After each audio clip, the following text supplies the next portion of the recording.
নমস্কার। অবশেষে ইন্তেজার শেষ হল। ওয়েস্ট বেঙ্গল সিভিল সার্ভিস বা WBCS 2024 এর অফিসিয়াল নোটিফিকেশন চলে এসেছে। চলুন দেরি না করে এর প্রত্যেকটা জরুরি বিষয় আমরা এক এক করে জেনে নিই। হ্যাঁ, ঠিকই শুনছেন। যেটার জন্য এতদিন সবাই অধীর আগ্রহে অপেক্ষা করছিলেন, সেই WBCS 2024-এর অফিসিয়াল নোটিফিকেশন কিন্তু West Bengal public service commission মানে WBPSC বের করে দিয়েছে। তো এই পুরো বিষয়টাকে সহজে বোঝার জন্য আমরা কয়েকটা ভাগে আলোচনাটা সাজিয়েছি।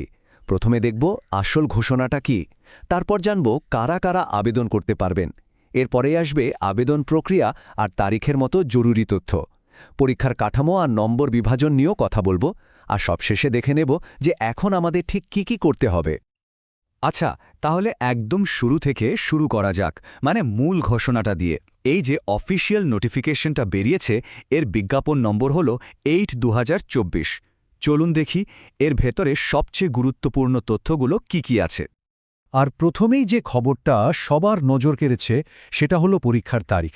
ভাবা যায় প্রিলিমিনারি পরীক্ষাটা হবে সম্ভাব্য মার্চ 2026-এ। মানে প্রস্তুতি নেওয়ার জন্য হাতে কিন্তু বেশ অনেকটা সময় পাওয়া যাচ্ছে। এটা একটা বিশাল ব্যাপার, তাই না? পরীক্ষার তারিখ তো জানা গেল, কিন্তু তার থেকেও বড় প্রশ্ন হলো কারা কারা এই পরীক্ষায় বসতে পারবেন, মানে আবেদনের যোগ্যতা কি। চলুন এবার শিক্ষাগত যোগ্যতা, বয়স আর শারীরিক মাপকাঠির মতো বিষয়গুলো একটু পরিষ্কার করে জেনে নেওয়া যাক। দেখুন, শিক্ষাগত যোগ্যতার ব্যাপারটা কিন্তু খুবই সহজ আর সোজাসাপটা। শুধু কোনো স্বীকৃত বিশ্ববিদ্যালয় থেকে একটা ডিগ্রি থাকলেই হবে, ব্যাস, আর কিছু নয়। আচ্ছা, এবার আসি বয়সের কথায়। এখানে কিন্তু বিভিন্ন গ্রুপের জন্য বয়সের সীমাটা একটু আলাদা। যেমন ধরুন, গ্রুপ এ আর সি এর জন্য বয়স হতে হবে 21 থেকে 36 বছরের মধ্যে। আবার গ্রুপ বি এর জন্য এটা 20 থেকে 36 বছর।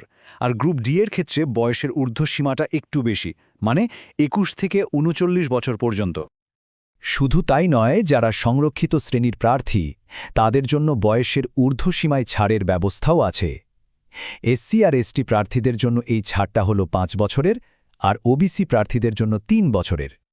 এখানে একটা বিশেষ ব্যাপার মনে রাখতে হবে, বিশেষ করে যারা গ্রুপ বি মানে পুলিশ সার্ভিসের জন্য আবেদন করতে চান, তাদের জন্য কিন্তু একটা শারীরিক মাপকাঠির ব্যাপার আছে। পুরুষদের ক্ষেত্রে ন্যূনতম উচ্চতা হতে হবে 1.65 মিটার, আর মহিলাদের ক্ষেত্রে 1.50 মিটার। বেশ, যোগ্যতার বিষয়গুলো তো বোঝা গেল, কিন্তু আসল কাজটা তো হলো আবেদন করা। তো কিভাবে আর কবে আবেদন করতে হবে, চলুন এবার সেই প্রক্রিয়া আর খুব জরুরি তারিখগুলো জেনে নিই। এই তারিখগুলো কিন্তু ক্যালেন্ডারে এখনই মার্ক করে রাখা দরকার। দেখুন, অনলাইন আবেদন শুরু হচ্ছে 8ই নভেম্বর 2025 থেকে, আর এটা চলবে 9 ডিসেম্বর 2025 পর্যন্ত। আর হ্যাঁ, একটা খুব ভালো ব্যাপার হলো, যদি ফর্মে কোনো ভুল হয়েও যায়, সেটা ঠিক করার জন্য 12 থেকে 18ই ডিসেম্বর পর্যন্ত একটা এডিট উইন্ডো খোলা থাকবে। আবেদন ফি-এর কথা বললে জেনারেল ক্যান্ডিডেটদের জন্য এটা রাখা হয়েছে 210 টাকা। তবে এখানে একটা খুব ভালো খবর আছে। এসসি, এসটি আর পিডব্লিউডি মানে বিশেষভাবে সক্ষম প্রার্থীদের জন্য তাদের কিন্তু কোনো আবেদন ফি দিতে হবে না, একদম বিনামূল্যে আবেদন করা যাবে। আবেদন তো হয়ে গেল, এর পরের ধাপ কি? পরীক্ষা। তো চলুন এবার পরীক্ষার পুরো কাঠামোটা, মানে কোন ধাপে কি আছে আর নম্বর বিভাজনটাই বা কেমন, সেটা ভালো করে বুঝে নেওয়া যাক। এটা কিন্তু পুরো চ্যালেঞ্জটা বুঝতে খুব সাহায্য করবে। দেখুন, WBCS পরীক্ষার জার্নিটা মূলত 3টে ধাপে ভাগ করা। প্রথমটা হলো প্রিলিমিনারি পরীক্ষা, যেটা পুরোপুরি অবজেক্টিভ টাইপের হয়, মানে টিক দেওয়ার ব্যাপার। এই ধাপটা পেরোলে আসবে মেন পরীক্ষা। এখানে কিন্তু অবজেক্টিভ আর বর্ণনামূলক মানে লিখে উত্তর দেওয়ার দুটো পেপারই থাকে। আর একদম শেষ ধাপে রয়েছে পার্সোনালিটি টেস্ট, যেটাকে আমরা সাধারণভাবে ইন্টারভিউ বলি। আর এখানে পরীক্ষার্থীদের জন্য একটা বিরাট স্বস্তির খবর আছে। সুখবরটা হলো 2024-এর পরীক্ষার স্কিম বা সিলেবাসে কোনো রকম বদল আনা হয়নি।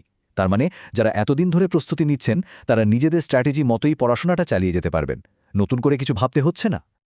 এবার যদি মোট নম্বরের দিকে তাকাই, তাহলে দেখব মেন্স আর ইন্টারভিউ মিলিয়ে গ্রুপ এ আর বি এর জন্য টোটাল মার্কস হল 1800, গ্রুপ সি এর জন্য সেটা কমে হচ্ছে 1350, আর গ্রুপ ডি এর জন্য 1300। আর একদম ফাইনাল স্টেজ মানে পার্সোনালিটি টেস্ট বা ইন্টারভিউয়ের নম্বরটাও দেখে নিই। গ্রুপ এ আর বি এর জন্য এখানে থাকে 200 নম্বর, গ্রুপ সি এর জন্য 150, আর গ্রুপ ডি এর ইন্টারভিউ হয় 100 নম্বরের। তো এত সব তথ্য তো জানা গেল, নোটিফিকেশন হাতে, পরীক্ষার কাঠামো জানা, এখন প্রশ্ন হলো এরপর কি, মানে আমাদের পরবর্তী পদক্ষেপ কি হবে? চলুন একদম শেষ পর্বে এসে সেটাই সংক্ষেপে বুঝে নিই। তাহলে পুরো বিষয়টা দাঁড়ালো এই রকম। প্রথম কাজ হলো নিজের যোগ্যতাটা আরও একবার ভালো করে মিলিয়ে নেওয়া।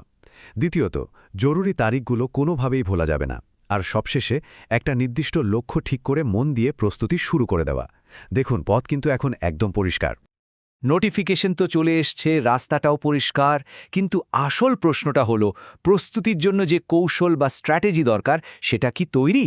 এই প্রশ্নটাই কিন্তু এখন সবচেয়ে জরুরি। এই দীর্ঘ যাত্রা মথে সকলের জন্য অনেক অনেক শুভেচ্ছা রইল।